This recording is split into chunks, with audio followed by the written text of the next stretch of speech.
friend carried, she had a backpack and I think like one other carry-on, and she made it work for a whole week. I had a giant suitcase. Where are my shoes gonna go? She packed minimally, so she had like a pair of boots, a pair of flats, and then she like mixed and matched a couple of outfits. Oh, okay. Yeah, I'm learning how to do that. I like to be able to roll it. So depending on how long you're gonna be gone. Yeah, I need I pack. I take a whole big, huge suitcase just to go to Louisville for the weekend because I just pack a lot of stuff. Because I might need 4 or 5 pair of shoes that I'm not going to wear, but they make me feel comfortable that I have them. See, with shoes, I don't like to take a whole bunch of shoes. Like, I'll try to have all my clothes be similar in color, so I'll only have to take like 2 to 3 pairs of shoes. Yeah, I do that now, but sometimes, girl, Essence, that trip, honey, whew, Lord. With our feet, I will never not have adequate shoes because I felt like my feet just need to be buried somewhere. They were dead. Yes. And if I hadn't discovered Crocs, my life would have never been the same. Yes. But I discovered them, and it was the best thing that happened to me. I felt like I had 30 more miles left in me. That's how many miles we walked. That's how, but my feet were broke down. Like every step I was crying. In them uncomfortable shoes. But once I found them Crocs at the store, I was like, dang, these things are hot. These little ugly shoes. Crocs. But girl, they saved my life. I love them. That's what you need for all you people going to Essence this weekend. You Get need some Crocs, girl. They will save your life. Some cute Crocs too. Yes. Okay, so let's take out insurance. Number 11 is take out insurance for both of you. So if your first trip together does not take longer than 6 weeks, you are perfectly covered by normal foreign health insurance. Okay, so these are for you guys who are going out of the country. Typically, when I go out of the country, I do get an insurance policy just for safekeepings. And it's normally not expensive. It's all depending on how much you spend on your trip. And I normally pay about between $60 and $80 for the trip insurance. So it is, I always get it when I go out of the country. If I'm local, I ain't buying no insurance. I don't see the point. See, but you never know with some of the activities you're doing. Yeah. You may want to have that. So if you are zip lining or something, we all never know. If something could happen. Yes. And then, not that I'm thinking morbidly, but I don't want my family, like, if they got to ship my body back to, like, for it to be a financial distress. Yeah, so that's true. Get it. But I never take out the insurance, but I understand what you're saying. As the safety coordinator of the trip, that's surprising, but yes. I hardly ever take out the insurance because I'm like, I'll be all right. It'll be fine. So that's where we differ a little bit. But, you know, that does make sense with the shipping of your body. You just never know, or you could get injured. But I try not to do stuff when I'm out of the country that I'm going to get injured. Okay. You just still never know. So. You don't, because it was some sketchy moments when we were walking to look at them handbags. We could have got hurt. I was scared. Okay, so when you are on vacation as a couple, these are the things you need to keep in mind. Do not demand too high standards of the other partner. You have been a couple for quite some time. You mostly have spent weekends together and stayed overnight at each other's place. And that is the way for most couples, you know, planning a first trip together. So, you know, once you get comfortable and you like to do what you like to do by yourself at home. So it may be kind of weird during an extensive stay to see your partner doing like the little annoying things that they're used to doing. Right. You know, when they're with you this whole time. So I think I've said before, like, I like to rub my fingernails together to go to bed. And probably when we were dating, I might not have done that. But as we began to spend more time together, that is something that was pointed out. So my husband has always snapped his toes. He snaps his toes. He stopped snapping his toes, but the other night, I guess he was real tired. He was snapping them jokers. And they make a noise, and I'm like, what the hell is that noise? But like your hands, he snaps his toes, and that helps him relax. And one day I taped them together because they was getting on my nerves so bad. Oh, my gosh. How you tape them together? Just take some. He was asleep. You know, but he doesn't feel it. when my husband sleep, he sleep. He don't feel nothing. Okay. Like, I have conversations with him. I play with his eyelids. Like, he be sleep. See, I can't do that stuff with my husband because I got hit. I just be getting on his nerves. Yeah, he don't know what he be sometimes, so I just be like, he might be back at war. Yeah, you better leave him alone. I'll come visit you. Be like, he didn't mean to do it. He thought he was back in the war. He was back in the war. Right. So, yeah, I just be getting on his nerves sometimes, but I think he's used to it. He messes with me when I'm asleep, and he takes a lot of videos. He does. I've seen them. He showed them to you? The sleeping ones? Like when you be coming off your... medicine or something. Yeah. Going to have surgery. He's always got to record it. Mm-hmm. So pathetic. That pisses me off.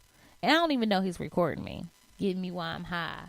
He needs to send it somewhere so we can make some money. Oh my gosh. Okay. So it's also important to plan time on your own. And I totally agree with this. I mean, because it's always something that one person wants to do that the other person may not want to do. So you can just kind of, make it a day trip for yourself to get out and, go to that boring museum that the other person may not want to go to. And that way you can fulfill what's on your trip bucket list. Yeah, that's true. Mm-hmm. Okay, and you also may want to do something together with other couples or people.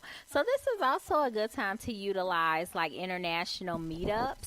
That way you can get with other people who are traveling too and, hang out with them and get to know where they're from and get to know them and, have a network of international people or friends. That's a really good idea. Mm-hmm. It's not necessarily travel with other couples that but meet up with some couples from another country that you don't know, because you can pull a lot from their experiences in life and just go out and have a great time, and then you could potentially meet a forever friend. Exactly, that you can go visit.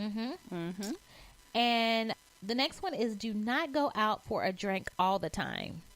However, you should go out with others every day, because most of the time these evenings are very funny and a lot of alcohol is involved.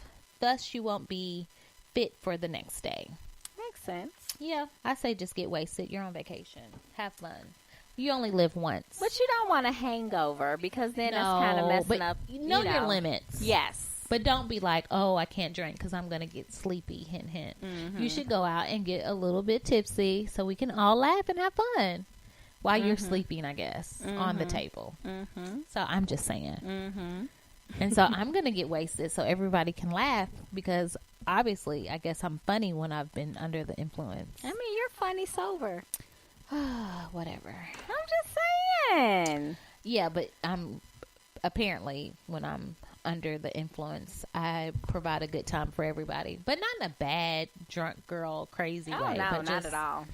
I guess crack jokes and let loose a little bit more than I normally would. Mm-hmm. And it says eat healthy food. I'm scratching that. You on vacation. Right. Okay. We might skip around a little bit. I would say the next one would be to talk about everything, including taboo subjects.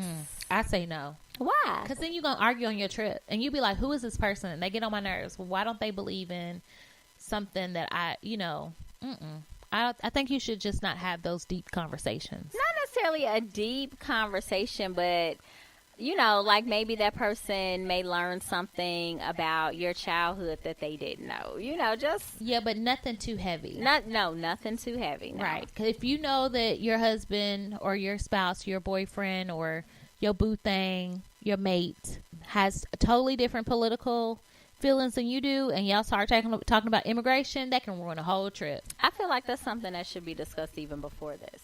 Like, some people don't talk about any of that stuff. That close. It might just come across the TV and y'all just have a conversation, and then you just be like, I do not want this person laying in the bed with me. I'm going to sleep on this couch. That's true.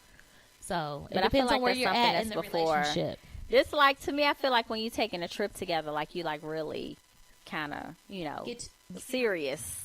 So you should know their political views before you get serious. Well, some people do and some people don't. Okay. People date differently than we did. It's true. It's totally different now. That's true. They have probably done a whole bunch of stuff under the sun at this point before they go on a trip. Before, it's like, we're going to get to know each other. We're going to date. We're going to grow. We're going to develop. They done did all that stuff. They do it backwards. They do. The way we do it. Yes. So, yeah. Okay. It's a little bit different. So the taboo, I can't even talk without. The taboo topics, I think you should leave it off. Maybe you should, like you said, have those. The fun taboo topics. Yeah, like, what's the most embarrassing thing that ever happened to you as a kid? And, things like that. Lighthearted stuff, but nothing real hardcore. Yeah, no. Not a therapy session. Right.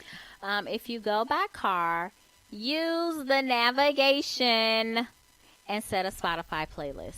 That should be number one for me, because I get lost. I don't even listen to her. Oh my god. I be getting lost. Okay. Was you in the car with me when we went to Black Beach that time we was coming back and I drove around that circle in Atlanta? I just thought, for one, that you were super excited to be in Atlanta because that's where you were supposed to live. And I just thought you just took a turn like, ooh, I want to see this, and this. I can't wait till I move here. So, but I'm glad I played that off. I went around that. What was it, 285? What? Like 2 or 3 times? We was like downtown somewhere. No, this was a different time. We was coming back. Yeah, when we were coming back from Black Beach, I remember. Yeah, it was not good. Somebody was mad at me. Okay. I mean, I know I was mad at you on the way going when you almost drove us off the side of the mountain, trying to speed through the mountains. Yeah, that was scary. Yes, it was. I wasn't safe then. When did I become the safety person? Because before, man, I used to ball out of control driving. Now I'm like, okay. I used to be scared to ride with you. Because you'll ride up on people's bumpers. You be in the mirror. Like, you are the most distracted driver I have ever known. I'm not now. I'm like, I got to look around and see what these jokers is doing. Well, this must have been like within the past couple of years. Yeah. I mean, I know before we went to Essence the last time, you was trying to send an email while you was driving. I'm like, girl, we about to go to a gas station. Oh yeah, I did do that. I was trying to work and be gone. No. That's when I could not leave work at work. Mm-hmm. That's when I was like pretty much doing my job by myself. But now I have help and I don't have to do that anymore. Okay. So it helps. I mean, you weren't supposed to be doing that anyway. Yeah, but sometimes you got to put out fires before they get going too big. Not while you're driving. I know. Okay. It's not safe. No. But now I'm a better person because of it. Good. So. Okay. Moving along. Okay. We kind of going to skip around. Take as many pictures as possible from you and your adventures. So, y'all just need to interchange who's taking the photos. Try to get other people to take photos of you guys together. And just enjoy taking the photos, but don't live in the camera. Like, really be in the moment when you're taking this trip. Like, do not go on a trip just to be posting on the gram. Like, that's not the purpose of the trip. And I think you lose a lot of time that way. You do. And so, like, I've noticed that when me and my husband, we take trips, we don't take a lot of pictures because I'm practicing this whole mindfulness thing. So I'm just like really in the moment. And so I don't always think about, ooh, we need to take a picture. We need to document this. Like when we took a few pictures in Pittsburgh, but not a lot. I mean, he was like, well, let's take some pictures. And I was like, cool, let's take a picture. Or sometimes I'd be like, let's take a picture. But for the most part, I was just pretty much doing my thing. Like, I had to take a picture with Mr. Rogers because it was important. But he was like, I don't even know who that is.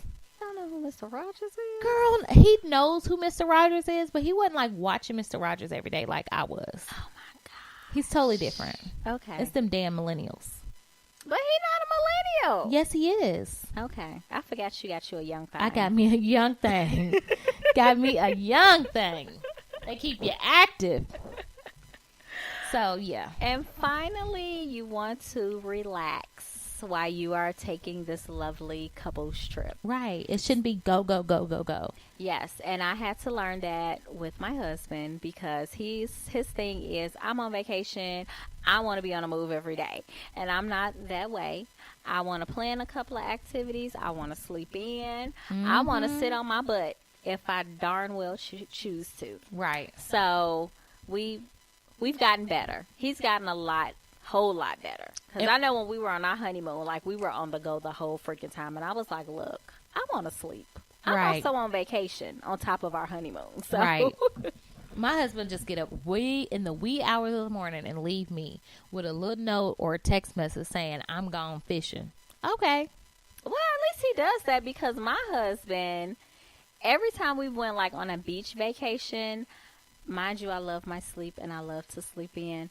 We literally, and granted, I appreciate these moments, but we get up at the crack to watch the sunrise. We do that like maybe 1 or 2 days, and that's it.